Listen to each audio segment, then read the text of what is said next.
Hello friends, welcome to my YouTube channel Saraswati commerce academy. तो friends, आज हम करने वाले हैं अपना क्लास +1 अकाउंट्स का चैप्टर नंबर 22। ठीक है, हमारे चैप्टर का नेम है फाइनेंशियल स्टेटमेंट्स विद एडजस्टमेंट्स। ठीक है, हम इसके पहले 2 वीडियो सेशन जो है ऑलरेडी डिस्कस कर चुके हैं। ये तो आज हमारा बिल्कुल छोटा सा पार्ट रह गया था, आज हम उसको कवर करने वाले हैं। ठीक है, अदरवाइज हमारी जो सारी एडजस्टमेंट्स हैं वो हम सारी कर चुके हैं। अगर आपको वो एडजस्टमेंट्स वाली वीडियो देखनी है तो प्लीज आप वीडियो के डिस्क्रिप्शन बॉक्स में जाइए, आपको वहां पे चैप्टर नंबर 22 का लिंक मिल जाएगा। ठीक है, फाइनेंशियल स्टेटमेंट्स विद एडजस्टमेंट, तो आप वहां से जो है टॉपिक जो है समझ सकते हैं। और अगर आपको क्लास +1 अकाउंट्स का कोई भी चैप्टर समझना हो तो आपको वहां पे उस चैप्टर का भी प्लेलिस्ट का लिंक मिल जाएगा, तो आप कोई भी चैप्टर जो है इजिली समझ सकते हैं। ठीक है, जो आज का जो हमारा टॉपिक रहने वाला है वो हम क्या डिस्कस करेंगे, बेड एंड डाउटफुल डेट्स के बारे में, इसके प्रोविजंस के बारे में डिस्कस आज हम करने वाले हैं। ये हमारा बिल्कुल छोटा सा टॉपिक है। तो फ्रेंड्स, अगर आप चैनल पे न्यू है तो चैनल को आप प्लीज सब्सक्राइब कर दीजिए, वीडियो को लाइक कर दीजिए और बेल आइकन को प्रेस जरूर कर दीजिएगा ताकि आपको आगे आने वाली वीडियोस का नोटिफिकेशन मिलता है। और अपने फ्रेंड सर्कल में भी वीडियो को जरूर शेयर कीजिएगा। तो चलिए अब स्टार्ट करते हैं। बेड एंड डाउटफुल डेट्स क्या होते हैं। सबसे पहले तो आपको ये पता होना चाहिए कि बेड डेट्स क्या होते हैं। अभी तक तो पता चल भी गया होगा कि वैसे बेड डेट्स होते क्या है। वैसे हमने पिछली वीडियो सेशन में भी डिस्कस किया था कि बेड डेट्स क्या होते हैं। बेड डेट्स वो होते हैं, अगर सपोज करो कि हमने किसी को माल जो है, माल का मतलब कि गुड्स जो है, जो स्टॉक जो है, किसी को क्रेडिट पे सेल कर दिया। ठीक है, इतनी सी बात आप सपोज करो कि इतना मान लिया आपने कि आपने किसी को क्रेडिट पे माल सेल कर दिया, उधार पे माल बेचा आपने। ठीक है, आपको ये था कि ये जो ए पर्सन है वो आपकी पेमेंट कर जाएगा, बट हमें क्या पता था कि वो हमारी पेमेंट नहीं करके जाएगा। ठीक है, तो हमने तो ये सोच के दिया था, तो वो हमारा क्या हो गया, बेड डेट्स हो गया। अब वो क्या कह रहा है कि मैं तो इंसॉल्वेंट हो गया हूँ, यानी कि मेरे पास सब कुछ देने के लिए कुछ भी बचा नहीं है। तो हम उसको क्या मान लेते हैं कि बेड डेट्स की अब इससे पैसे आने वाले नहीं है। ठीक है, तो अब देखिए हम इसकी क्या एंट्री करते हैं। आपको पता है कि हम ट्रायल बैलेंस बनाते हैं और ट्रायल बैलेंस से हम क्या करते हैं, अपने फाइनल अकाउंट्स प्रिपेयर करते हैं, trading account, P&L account, balance sheet. ठीक है, तो हम उसमें क्या करते हैं, कई बार हमारी कुछ मिस्टेक्स रह जाती हैं, तो हम क्या करते हैं, उसकी कहीं ना कहीं एडजस्टमेंट्स करके उसको ठीक कर लेते हैं। ठीक है, अब देखिए ट्रायल बैलेंस हम बनाते हैं।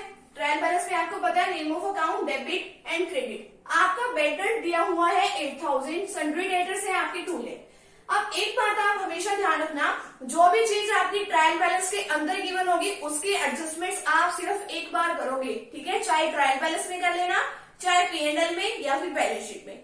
अगर आपके ट्रायल बैलेंस के बाहर कोई चीज दी हुई है, जैसे कि एडजस्टमेंट या आपकी ट्रायल बैलेंस के बाहर दी हुई है, उसकी आप जो भी ट्रांजेक्शन करोगे, ठीक है, उसको जो भी आप डीलिंग करोगे उसको आप 2 टाइम्स कहीं ना कहीं रिकॉर्ड करोगे। ठीक है, या तो ट्रेडिंग और P&L में या P&L और बैलेंस शीट में, यानी कि आपको 2 टाइम्स उसकी रिकॉर्डिंग जो है करनी है। ठीक है, ये बात आप ध्यान रखना। अब देखो ये है आपके बेड डेट्स। बेड डेट्स आपको पता ही है क्या होते हैं कि जो आपने किसी को सामान बेचा था क्रेडिट पे, अब उससे पैसे आने वाले तो है नहीं, तो आपने क्या मान लिया, उसको बेड डेट्स हैं आपके 8000। अब ये ट्रायल बैलेंस के देखो ये अंदर है, अब इसकी ट्रीटमेंट कितने टाइम होगी, ओनली 1 टाइम होगी इसकी रिकॉर्डिंग। ठीक है, अब नेक्स्ट है आपका सन्ड्री डेटर्स कि आपकी टोटल डेटर्स कितने हैं, आपको कितने लोगों से कितनी अमाउंट को पैसे लेने हैं, वो लेने हैं आपको 2 लाख। ठीक है, अब आपको करनी है इसकी adjustments, right to further bad debts. चलो वो तो थे ही बेड डेट्स आपके 8000 के, अब फिर से और बेड डेट्स हो गए। ठीक है, देखो आपके टोटल थे 2 लाख के, पहले आपके 8000 बेड डेट हो गए, अब फर्दर फिर से हो गए, कितने के हो गए, 10,000 के। ठीक है, आपके फिर से हो गए।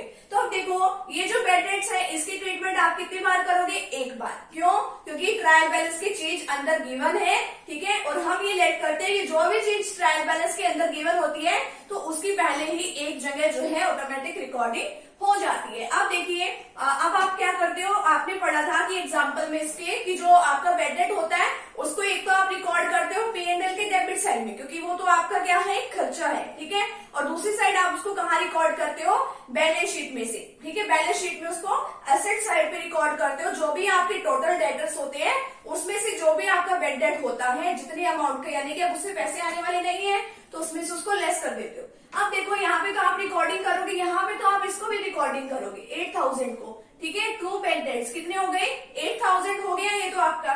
ठीक है, अब ऐड कर दो फर्दर बेड डेट, अब और भी होने वाले हैं, कितने, 10,000। तो टोटल कितने हो गए, 18,000 आपके टोटल जो है ये डेटर हो गए। ठीक है, मतलब बेड डेट्स हो गए।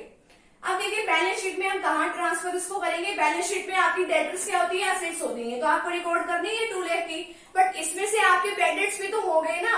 अब देखो इसमें से आप लेस कौन सा करोगे, ये 10,000 वाला। क्यों, एक तो पहली बात तो ये कि इसकी जगह हमें 2 टाइम हमें रिकॉर्ड करना है इसको, एक बार तो हमने यहाँ रिकॉर्ड कर लिया और दूसरी बार हमें यहाँ पे रिकॉर्ड करना है 10,000। अब आप 8,000 को यहाँ पे रिकॉर्ड जो है नहीं करोगे, क्योंकि हम इलेक्ट करेंगे कि हमने ये जो है यहाँ पे ऑलरेडी इसकी पहले से रिकॉर्डिंग हो चुकी है, ठीक है, तभी ये ट्रायल बैलेंस के अंदर है। तो आप यहाँ से 2 लाख में से ओनली 10,000 को लेस करोगे तो कितना आएगा, 1,90,000, ठीक है। तो ये है आपका बेड डेट का एग्जांपल।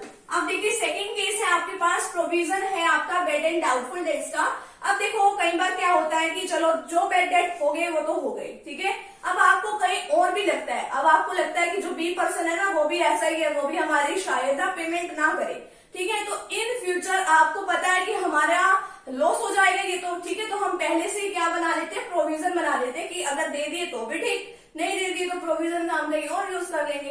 तो ये तो आपका एक मोस्ट इम्पोर्टेंट टॉपिक है, आपको हर जगह जो है अकाउंट्स में ये बातें दिखेंगी ही।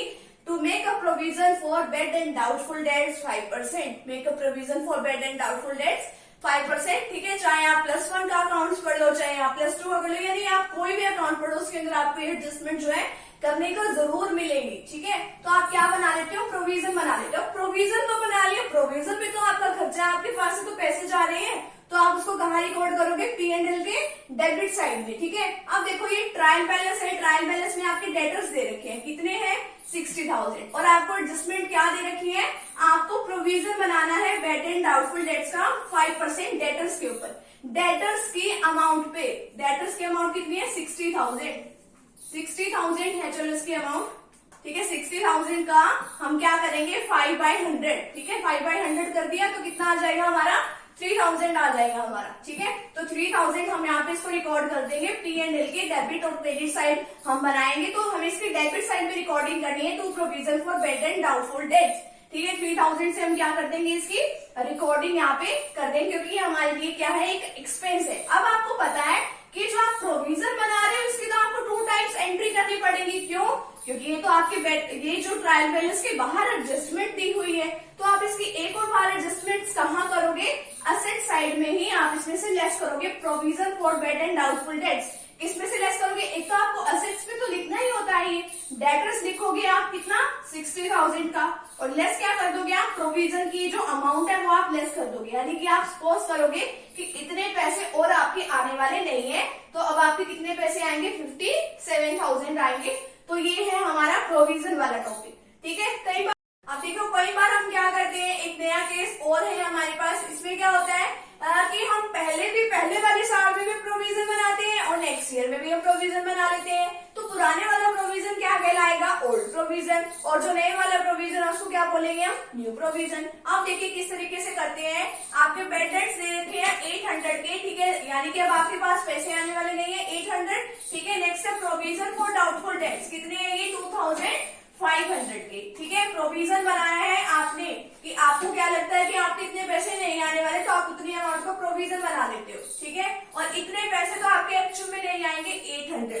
नेक्स्ट है डेटर्स की, आपने कितने लोगों से लेने हैं पैसे, वो कितनी अमाउंट है, 80,000। अब आपने देखो ये तो आपने ऑलरेडी प्रोविजन बना रखा है, तो उसको हम बोलेंगे ओल्ड प्रोविजन।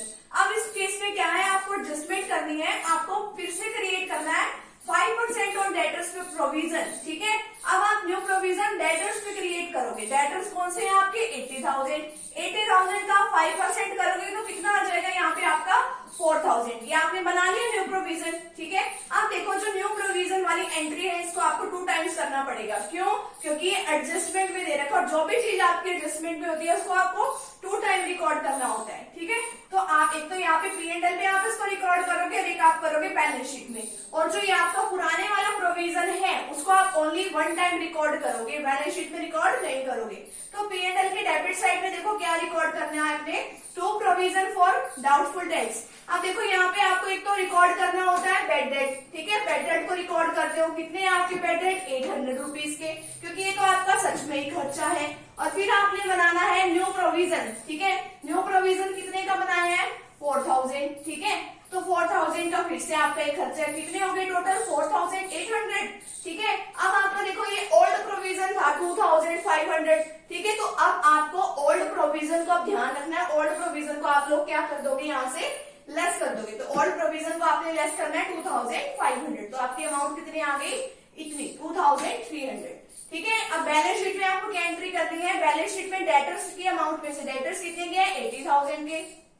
अब इसमें से लेस कौन सा प्रोविजन करोगे, ओल्ड वाला कि न्यू वाला। अब देखो ओल्ड वाले की तो हमने एक ही बार एंट्री कर दी थी, वो हम कर चुके हैं। यहाँ पे हम क्या करेंगे, अब देखो कोई भी प्रोविजन बनाते हो आपको डेटर्स की अमाउंट में से उसको क्या करना होता है, लेस करना होता है। तो आप लेस कर देना न्यू प्रोविजन कितने का 4000 का। तो यहाँ पे कितनी अमाउंट आ जाएगी आपकी 76,000, ठीक है। तो इस तरीके से आपको ये जो है काम जो है करना है। आपको थोड़ी सी एडजस्टमेंट जो है आज मैंने करा दी है। तो इस तरीके से आपका जो ये 22nd चैप्टर है फाइनेंशियल स्टेटमेंट्स विद एडजस्टमेंट्स, ये आपका यहीं पे चैप्टर जो है कंप्लीट होता है, ठीक है। तो नेक्स्ट वीडियो सेशन में हम लोग डिस्कस करने वाले हैं अपने 23rd चैप्टर के बारे में, अकाउंट्स ऑफ इनकम्प्लीट रिकॉर्ड्स, ठीक है। यानी कि हम उसको सिंगल एंट्री सिस्टम भी बोल सकते हैं। तो हम उस चैप्टर को डिस्कस करेंगे। तो मिलते हैं फ्रेंड्स नेक्स्ट टॉपिक के साथ एंड नेक्स्ट वीडियो के साथ। Thank you very much.